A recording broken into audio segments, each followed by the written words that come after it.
ഇലക്ഷൻ്റെ പോസ്റ്റർ ഒട്ടിക്കാൻ പോയി ഡിവൈഎഫ്ഐയുടെ ഒരുത്തം പോയിട്ട് തീ പറ്റിച്ചിട്ട് BJP-കാരൻ്റെ കട തീടാൻ പോയതാണ്. അവനെ വെന്ത്. സത്യം പറഞ്ഞാൽ ലജ്ജയാണ്. അതുകൊണ്ട് സഹോദരങ്ങൾ, ലോക്സഭാ ഇലക്ഷനൊക്കെ വരുവാണ്. ഈ സിനിമ അതിന് മുന്നേ ഈ പാർട്ടിയിലുള്ള അടിമകളെയൊക്കെ കൊണ്ടുവന്നൊന്ന് കാണിക്കണം. ഈ കമ്മി കൊങ്ങി സംഗീതമൊക്കെ വിളിക്കുന്നില്ല, എല്ലാവരും വന്ന് കാണേണ്ട ഒരു സംഭവം തന്നെയാണ്. ചില സമയത്ത് നോൺ വയലൻസ് വേണ്ടെടുത്ത് നോൺ വയലൻസ് ഇല്ലെങ്കിൽ നമ്മുടെ അമ്മയും പെങ്ങളെയൊക്കെ കയറി പീഡിപ്പിക്കും. പിന്നെ പാതി കൂടുതലും കള്ളത്തണമല്ലേ.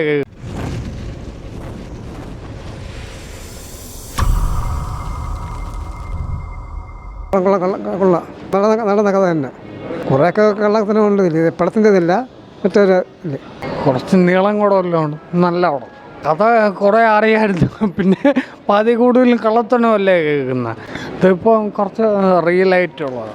അടിപൊളി. കാരണം ഇന്ന് നമ്മൾ ഈ ഫ്രീഡം ഫൈറ്റേഴ്സ് എത്രത്തോളം കഷ്ടപ്പെട്ടിട്ടാണ് നമ്മൾക്ക് ഈ ഫ്രീഡം കിട്ടിയതെന്നും എന്തുകൊണ്ടാണ് പാകിസ്ഥാനും ഹിന്ദുസ്ഥാനും ഒക്കെ ആയി ഡിവൈഡായി പോയതെന്നുള്ള കറക്റ്റായിട്ട് അത് സിനിമ മാത്രമായിട്ട് കാണണ്ട, ശരിക്കും നമ്മുടെ ഫ്രീഡം ഫൈറ്റേഴ്സിൻ്റെ നേർക്കാഴ്ച തന്നെയാണ്. അതുകൊണ്ട് ഇവിടെ ഇപ്പോൾ ഈ ഹിന്ദു മുസ്ലിം ഈ വൈരുദ്ധ്യം പറഞ്ഞിട്ട് അടിയുണ്ടാക്കുന്ന പൊളിറ്റീഷ്യൻസ് ഉണ്ടല്ലോ, എല്ലാവരും പോയി കാണണം. കാരണം സാഹോദര്യത്തോടെ ജീവിച്ചിരുന്ന നമ്മുടെ നാട്ടിൽ എങ്ങനെയാണ് ഈ ഡിവൈഡ് വന്നതെന്നും ഈ അഖണ്ഡ ഭാരതത്തെ എങ്ങനെയാണ് ഇത്രയും ഖണ്ഡിച്ച് ഈ പരുവത്തിലാക്കിയത്, എന്നിട്ടും ഇപ്പോഴും തുറന്നുകൊണ്ടിരിക്കുന്നതാണ് നമ്മുടെ രാഷ്ട്രീയക്കാർ.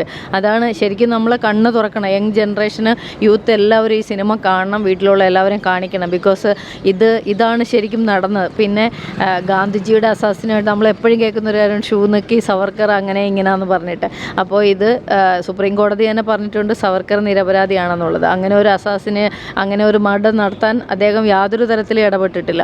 അദ്ദേഹം പറയുന്നുണ്ട്, സിനിമയിലും പറയുന്നുണ്ട്. അതുപോലെ തന്നെയാണ് സത്യം എന്ന് നമുക്കറിയാം. അതായത് ഗാന്ധിജി അല്ല അദ്ദേഹം എതിർക്കുകയോ ഗാന്ധിജി അല്ല ഇഷ്ടപ്പെടാതിരിക്കുകയോ ചെയ്യുന്നത്. നോൺ വയലൻസ് എല്ലായ്പ്പോഴും അദ്ദേഹം വയലൻസിൻ്റെ ആളായി മാറിയത് അയാൾ പറയുന്നുണ്ട്. ഫൈറ്റ് ചെയ്യുന്നതും വയലൻസ് എടുത്തതും എന്തിനു വേണ്ടിയിട്ടാണ്? നമ്മുടെ ഇന്ത്യക്ക് ഫ്രീഡം കിട്ടാൻ വേണ്ടിയിട്ടാണ്. അപ്പോൾ എല്ലായ്പ്പോഴും നമ്മൾ നോൺ വയലൻസ് പറഞ്ഞ് സമാധാനം നല്ലതാണ്. പക്ഷെ ഞാനും ഒക്കെ പീസിന് വേണ്ടി പ്രവർത്തിക്കുന്ന ഒരാളാണ്, വാറിന് എഗൻസ്റ്റായിട്ട് ഒരു NGO നടത്തുന്ന ഒരാളാണ്. അപ്പോൾ നമ്മൾ ഇതൊക്കെ കാണുമ്പോൾ ശരിക്കും ചില സമയത്ത് നമ്മളെ ഒരു കരണം അടിക്കുമ്പോൾ മറുകരണവും കാണിക്കണമെന്ന് പറഞ്ഞിട്ട് നമ്മൾ പഠിപ്പിക്കുന്ന യേശുവിൻ്റെ നാടുകൂടിയാണ്. പക്ഷേ എന്താ പറയുക, ചില സമയത്ത് നോൺ വയലൻസ് വേണ്ടെടുത്ത് നോൺ വയലൻസ് ഇല്ലെങ്കിൽ നമ്മുടെ അമ്മയും പെങ്ങളെയൊക്കെ കയറി പീഡിപ്പിക്കും. മനസ്സിലായില്ലേ?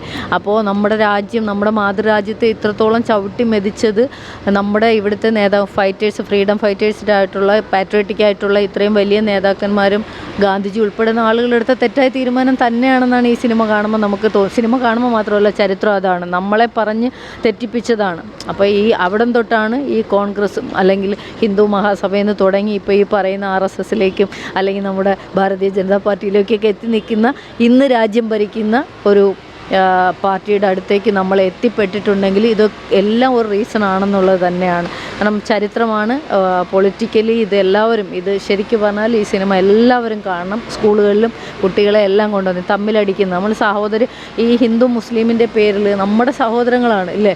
അതിനകത്തും പറയുന്നുണ്ട്, ഒരു പള്ളി അവൻ്റെ ആചാരത്തിന് വേണ്ടി നിർമ്മിച്ചാൽ അവൻ എങ്ങനെ മുസ്ലിം വേറൊരു അന്യമതസ്ഥനാവില്ല. ഹിന്ദുത്വ എന്ന് പറയുന്നത് ഹിന്ദു റിലീജിയൻ അല്ല, ഹിന്ദുത്വമാണ്. ഹിന്ദുസ്ഥാനിൽ ഹിന്ദുത്വമാണ് നമ്മൾ മുന്നോട്ട് വയ്ക്കുന്ന ആശയം. അത് തന്നെയാണ് എനിക്കും എല്ലാവരോടും പറയാനുള്ളത്. ഈ ഹിന്ദുസ്ഥാനിൽ നമുക്ക് ജീവിക്കാൻ കിട്ടിയ സൗഭാഗ്യ നിമിഷം ഏറ്റവും മനോഹരമായിട്ട് ജീവിച്ച് ആ ഒരു യൂണിറ്റിയോടുകൂടി ജീവിച്ച് തീർക്കുക. പൊളിറ്റിക്സ് ഇലക്ഷൻ ടൈമിൽ നിങ്ങൾ എന്തോ അയക്കും, എന്നിട്ട് ഇപ്പോഴും കണ്ടില്ലേ, ഇപ്പോൾ ഇവിടെയും തന്നെ കണ്ടില്ലേ, ഇലക്ഷൻ്റെ പോസ്റ്റർ ഒട്ടിക്കാൻ പോയി ഡിവൈഎഫ്ഐയുടെ ഒരുത്തം പോയിട്ട് തീ പറ്റിച്ചിട്ട് BJP-കാരൻ്റെ കട തീടാൻ പോയതാണ്. അവനെ വെന്ത്. എന്തുട്ട് പൊളിറ്റിക്സും കാര്യങ്ങളുമാണ് ഇപ്പോൾ ഇവിടെ നടക്കണതെന്ന് സത്യം പറഞ്ഞാൽ ലജ്ജയാണ്. അതുകൊണ്ട് സഹോദരങ്ങൾ, ലോക്സഭാ ഇലക്ഷനൊക്കെ വരുവാണ്.